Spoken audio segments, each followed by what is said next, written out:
In this video, we're gonna talk about how you can make a couple $100 a day trading cryptocurrencies. And there's only 3 things you need: a phone or a laptop, obviously you're gonna need an internet connection, and an account on an exchange. This is the place we'll be trading the crypto. And for this tutorial, I've decided to use Blowfin, as you can use it from almost anywhere in the world. And if it's not working for you, maybe try a VPN, but there's no KYC. The link for it is down below. Make sure you use that one for extra bonuses. And you're gonna need a brain, I guess, but that one speaks for itself. Now, the last time I made a trading video was a little over a year ago. And funny, at that time, the Bitcoin price was below 30,000, XRP at 50 cents, Dogecoin at 6 cents, Solana at $20. So a lot of coins have done more than a 10x from there. I thought it's time for a little update. If you wanna find all the different crypto coins, or at least the biggest ones, you can go to a website like CoinMarketCap. That basically lists what the price of a coin is, how they've done over the past hour, 24 hours, how much volume there's been, so how many coins have been traded over the past 24 hours, how large it is in terms of market cap, which is the price of the coin. For Bitcoin, it's 101,000 times the amount of coins there are, and then obviously the 7-day performance in percentages and the 30-day performance. And then here you can see how many coins there are per coin, or per cryptocurrency, I should say. But if you want more in-depth charts, you can either find it on the exchange itself, which of course is absolutely free, or you can go to a place like TradingView where there's a little bit more customization possible. Now, TradingView's got a free version and some different paid levels. It just depends on how much customization you need. But for right now, you're completely fine with everything being 100% free. Anyway, I've got some links to all these platforms down below, so you can check them out right there. And so the next step is to make ourselves an account over on an exchange. So if we use Blowfin, for example, let's put in our email and a password. If you make sure the code right here is DustyBC, you'll get yourself entered into different tournaments, be in our team where we often do giveaways, and some more additional benefits, but yeah, there's no real negative thing to using the code, so make sure you use it. And once you've probably confirmed your email, once you've done that though, it'll probably look like this. Here's your overview, and you're gonna need to press this deposit button on the top, or maybe the buy crypto button next to it, depending on how much you've got into your account. For example, in this account, I've got about $104,000 on it, out of which this 4,000 or so, we actually turned into 4.3 thousand from just $250 trading over the last few weeks. The 100,000 we've actually not touched, but it's mostly there in case I wanted to do some bigger trades to showcase to you guys. And once you deposit, you might need to press a transfer button to transfer funds between different accounts. Sometimes there's an issue with that, sometimes there isn't. It's just that these exchanges usually have segregated accounts for either your earn possibilities / copy trading possibilities versus trading account versus derivatives account. Just transfer money between them. If you see $0, you might need to transfer it once. And once you've put some money into your futures account, as that is the one you use for trading the way we talk about on the channel all the time, I'll say one more thing, because you might notice, hey, it still is not showing me anything because I need USDT. If you're depositing another crypto, you might actually have to go to this spot section first at the top and convert whatever crypto you had to USDT to start trading with. And that's where we start with explanation number 1, the difference between the spot and futures section. So what is the difference? Long story short, with spot, you're basically buying the asset. For example, if I've got $100, 100 USDT, I can buy some XRP with that. I've now got it forever. I can withdraw it to an account that holds XRP, and basically nothing can ever happen to it. I've got those coins. Whereas with futures, what we're basically doing is we're buying, here you can see it now, we're buying contracts where we can actually state, hey, we are right now thinking the price is gonna go up or down, and we can buy a contract for more money than we've actually got, funny enough, with a leverage effect. So let's say, for example, we had $100 in our account, but we actually want to buy $1,000 worth of a cryptocurrency. We can do that. And we can also basically buy a $1,000 contract for it, saying the price is going to go down, which is the nice part about futures in comparison to spot. With spot, you can buy and sell. With futures, you can, theoretically speaking, just buy and sell in the form of a contract, but then with additional leverage. And then copy trading is if you want to just copy other people's trades. Earn is if you want to earn money on whatever you've deposited to the exchange. And so now if you're wondering yourself, hey, but how much leverage, so how much more money can I trade with than I've got? If you look on Blowfin to the top right, you'll see a little button that says cross 10x. Now the number could be different from you. It could be that it says a higher X at the start, but anyway, the idea here is at 1x, we're trading with exactly, if we have $100, we're trading $100. If we do 10x, if we are using $100, we can trade with it as if it's $1,000. And at 50x, if we put in $100, we can trade with it as if it's $5,000. So why would you do that? Why would you not do that? Let's say we start, I've decided to draw with the best of my abilities, but let's just say as an example, we had $1,000 in our account and we decided to open a 10x 10x long on XRP at $1 per XRP. That meant we could buy ourselves $10,000 worth of XRP or 10,000 XRP. So we put $1,000 in at $1 in XRP. You get it, right? If we were to buy it on spot, what would happen if we were to go to $2 per XRP? Well, we turn our $1,000 into $2,000. But with leverage here, the moment it goes to $2, because we bought it with 10x leverage, that means it increases about 100%. Well, but it's for the entire position. So in this case here, we had a $10,000 position. We had 10,000 XRP. If now it's $2 per XRP, we now have $20,000. So on just $1,000, we now were able to turn it into $20,000. And that is what you often see me show in my videos. As you can see right here, we put about $1,000 in. Right now, it's in about $32,000 worth of profit because we bought it when XRP was 60 cents. And right now it's at $2.40 or something like that.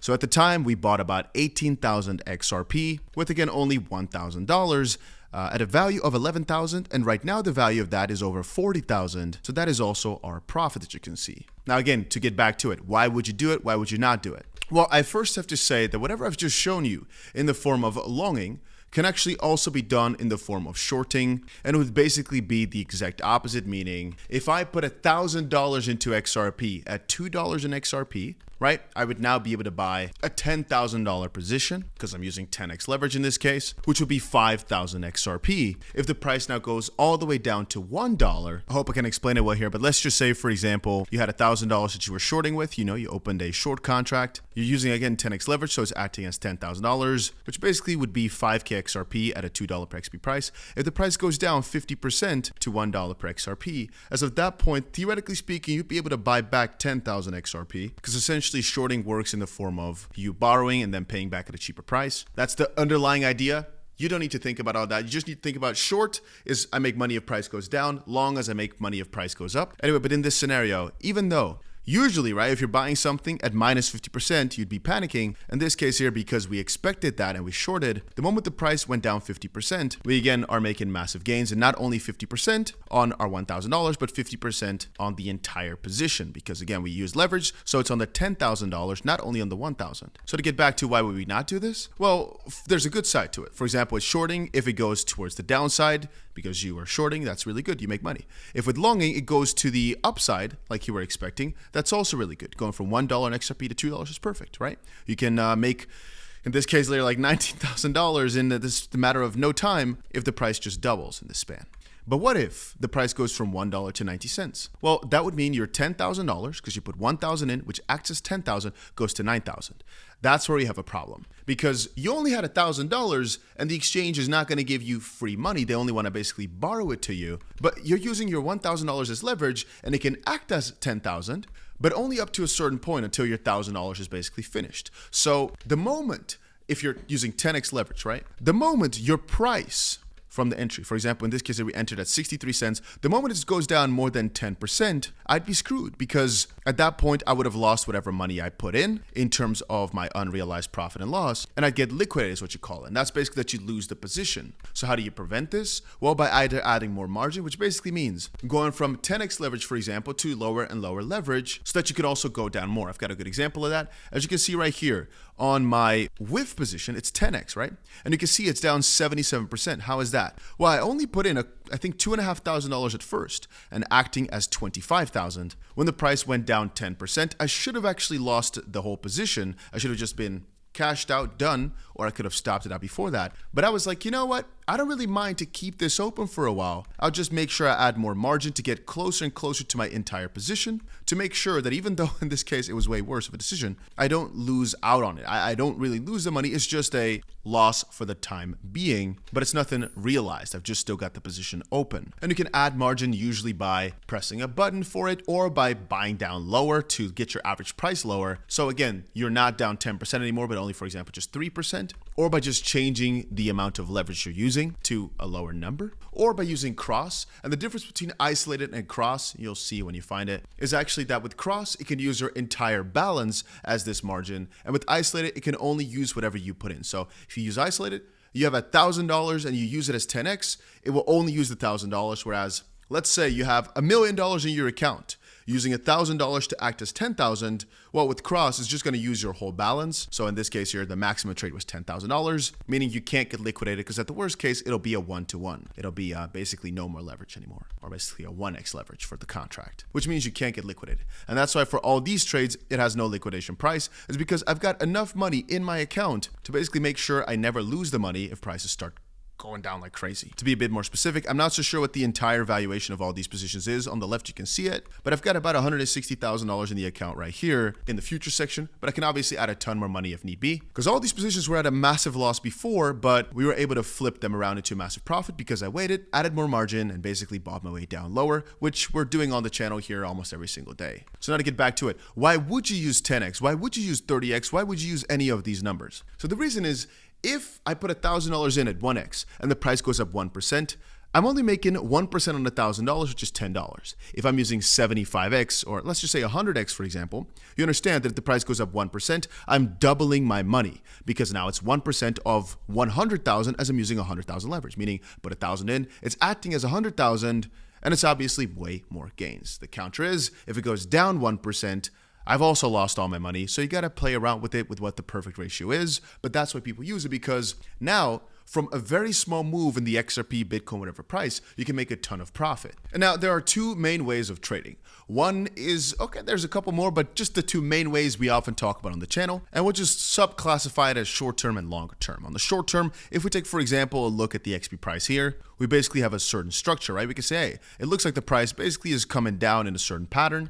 Because it just bounced off this top, we expect it to fall down from here. So we're going to short XRP because we want to make money on this move towards the bottom again. And vice versa. Let's say we were to actually start trading above, and we break out and start changing the structure from negative to positive, and at the moment it starts looking good again, we actually long it to make sure we make money as the price goes up. That's all basically on the short term. But then if we want to take a longer term angle, we can basically say, hey, you know what? There's actually, generally speaking, about a couple years of upside, as you can see it here for Bitcoin. We expect still that over the next few months, even though there may be some volatility, that the general direction is going to be upwards. And so all we got to do here basically is long, generally speaking, just long any crypto for that matter. And as long as our leverage is low enough so we do not get liquidated. It might look bad, it might be at a loss for a little bit, but ultimately we'll be able to flip it back around. That's what this signifies here. We'll be able to flip it back around, as eventually within the next few months, we all expect it's going to be between, let's just say, June and November of this next year, we're going to be at a peak. So if you could just hold on till maybe a half a year from now, within a total selling every time you get some profit and buying every single time it starts dipping again. But generally speaking, just longing because we know where we're headed, you'll be able to make a lot of money over time. And so when we talk back to making a couple $100s every day, that's usually where it's going to come down to. If we just take an asset like Bitcoin, for example, you buy right here, let's just say at 99,000, and you say if the price comes down lower, every couple $1,000s it comes down lower, or every couple cents for XRP comes down lower, I buy more. And I've portrayed this beautifully here for you. For example, let's say we bought XRP at the worst price at $2.90 a little while ago. As long as we were buying our way back down, in this case here, what I've done here, we actually bought the freaking bottom because that's what I've been explaining for a while. We could have made a lot of money, a lot of profit on the way back up. And so even though our first buy was really, really bad, we got unlucky. Don't get discouraged. No, we make sure we have a good strategy in place, which means in this case, we believe that the bull run is on. We believe that over time prices will go up, so we buy our way down. In this specific scenario, with the prices I put in one of our streams, that would have turned us into a pretty profitable scenario of without leverage in this case here, just to name some examples. You can see we would have turned our $5,800 into $6,700 in just a few days here. Without leverage, with leverage, this could be 10 times as much as an example, by again buying our initial XRP at the highest ever price, or highest price of the last few years. Let's explain a couple more buttons. So market, the difference between market and limit is just if you want to buy right now, market is how it's going to go. It's going to buy right now regardless of price. So if you want to buy crazy big amounts, if you use market, it's going to go and it might give you a slightly worse price because obviously it's just going to buy up the order book. With limit, you're just saying, hey, I want to buy it, but I want to buy at maximum price of this. So you might not get your whole order filled, but you can just play around with it and you'll see. At the start, I always recommend market to people just so you get the hang of how quickly things work, but try it with low amounts, obviously, to get a feel for it. And if you then know what you're doing, go over to limit, as there are some advantages just using limit, you cannot really overpay and the fees might be lower, but again, you might want direct execution, and for that reason, market is often used. If you've got your position and it's a crazy amounts of profit, there's a couple of ways to get out of it. One is to just press this close all button. And by the way, if you feel as if things will now go the opposite way, there's also a button that says a reverse. It basically puts your long, if you had one open, into a short. So you're just saying, hey, you know what? This is the point where I think everything's going to turn back around. You can press this reverse button and it will just do the exact opposite of what you had before. There's a button for take profit and stop loss. A take profit is just, hey, I want to sell some at these levels and you want to put them in up front. A stop loss would basically be, hey, I don't want to take more than a 5% loss, for example. You can insert it there. If you want to close a certain amount, not everything, you can also just swipe this slider to sell, for example, a certain amount for a certain amount of profit. You can just see everything easily overviewable right there. Or on the right, one thing you could also do on places like Bybit, for example, you can actually go from open to close here. But fun fact, it's actually the same depending on your settings, but just pressing a open short instead of actually pressing this close a long or close a short button. But on some exchanges, you can have a setting where you can have a long and a short of the same position at the same time. So you get the drift, right? On some exchanges, the moment you want to basically close your long, it's the same as just shorting it. On some others, you can have a long and a short open at the same time, which is kind of contradictory, because you're basically going for both sides. But so that's why in this case here, it gives you both options. And now I'll add to the video also a section from the previous video that I've done, because there I go a little bit more in depth into what technical analysis of sorts might look like. So this is an older section at a Bitcoin price of 25,000, but I just did it really well there, I think. And otherwise, it'd just be repeating the exact same thing over and over anyway. So I prefer to just show you that clip, as even though it's from an older Bitcoin price, it proves a point of, as long as you do not give up and you're being proper with your risk management, meaning you're not over leveraging to get liquidated in an instant, it usually ends up quite fine. Anyway, just make sure you press the like button and take a little bit of a look at this video. There's a couple key terms I want to explain to you all first. The first thing I want to say is price action. When we're speaking of price action, all we're talking about is the price moving somewhere. Again, you can always see that in the chart, the price is doing something. And even though right here within this little triangle, we can see it's converging and it's actually moving less and less and less, we could consider this sideways trading, as well, neither the buyers nor the sellers are really winning. But then right here at the end, you can see a breakout is starting to form. And a breakout just basically means we've had a certain pattern. We've had a certain price action for a while, certain type, in this case here, sideways. And all of a sudden we see a crazy movement. You can see here, we've got a breakout towards the upside.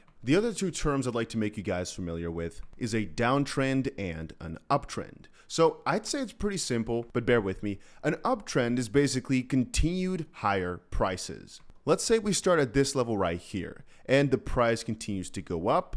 All right, we've got a new high point. I've numbered that number 1. Now the price comes back down, but instead of going down all the way, it actually stops and makes a higher low. So the low that we start at, this is our low point.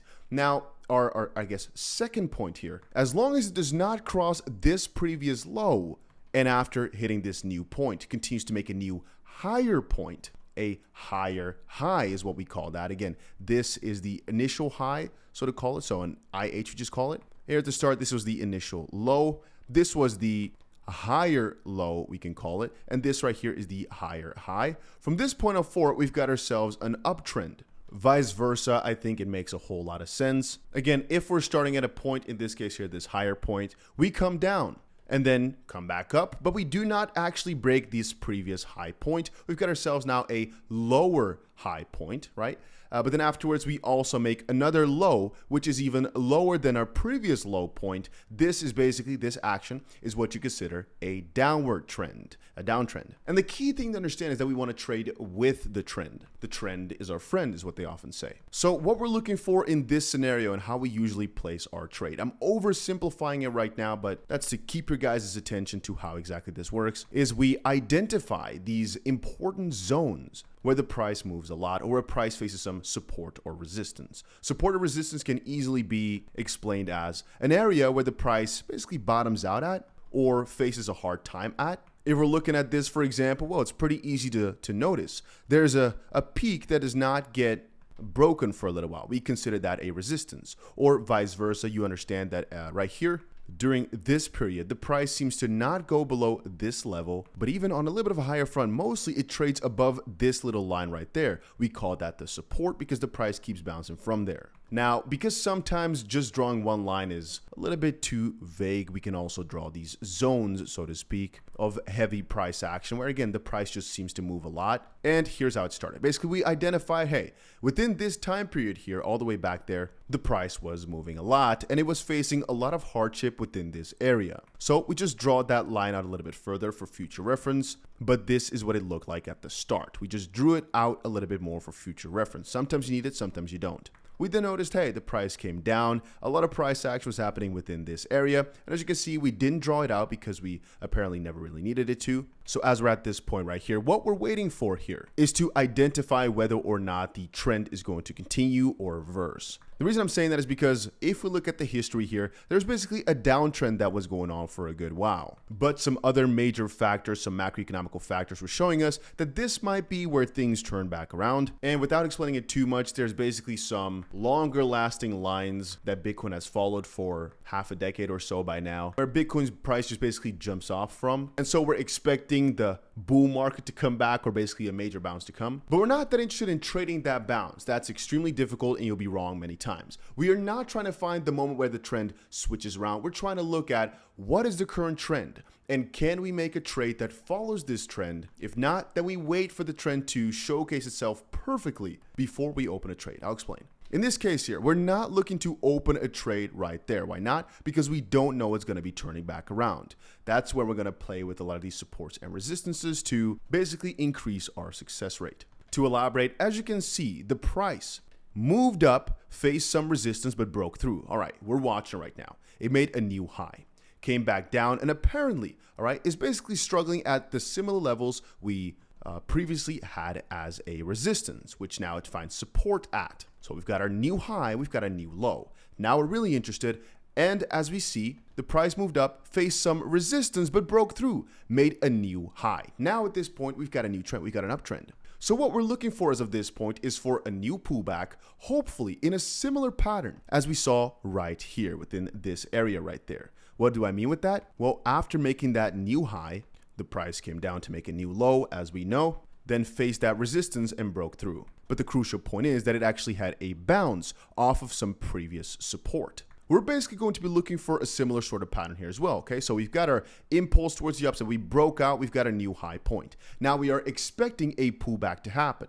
Where do we expect this pullback to happen to? To some previous major resistances. For example, the previous high point. And hindsight is 2020, but here it showcases indeed we come back to this previous high point, and that exactly right there is the moment that we'd open a trade, which in this case here would have been the last possible trade, funny enough, well, at least for the time being, but that's basically how it would work in theory. A more practical example that we actually did live before is this one right here, where the same applies, just exactly the opposite basically. And the only difference is that even though both of these charts are the 4-hour, this is a way shorter time period. The other one is a more long-term trade. Anyway, we've identified the trend. After a little while, we can see prices keep continuing to go down lower and lower. In this chart, there are many of these little zones because we're paying very close attention. You don't have to put in so many, but it just sometimes can make things easier. In this case, what we have done is actually establish, okay, we've got ourselves an impulse, all right? Oh, we've got ourselves a high point juicy, but all of a sudden prices came back down and made a lower low. It made afterwards a lower high again. So we draw these two white lines in.